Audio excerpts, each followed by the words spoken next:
Wegu, malizibulisele kwakhona kune ma-Afrika mahle. Ndinamkele kwikhasi lethu elithi Funda Rhoqo.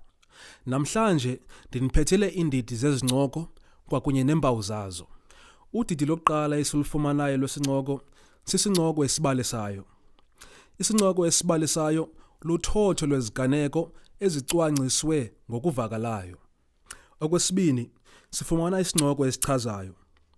Isincoko esichazayo sisincoko esichaza iziganeko okanye into ethile. Okwesithathu, sifumana isincoko esixoxayo. Izincoko ezixoxayo zingaveza amacala amabini aphikisanayo. Okwesine, sifumana isincoko esivelela amacala amabini. Isincoko esivela amacala amabini sona sixoxa ngamacala amabini akhabanayo ngokulinganayo, kodwa umbhali uye adandalazise olwakhe uluvo ekugqibeleni. Okokugqibela, isincoko esisifumanayo sisincoko esicamngcayo. Isincoko esicamngcayo sisekelwe kuthotho lwengcingane nembono anazo umbhali malunga nesihloko esithile.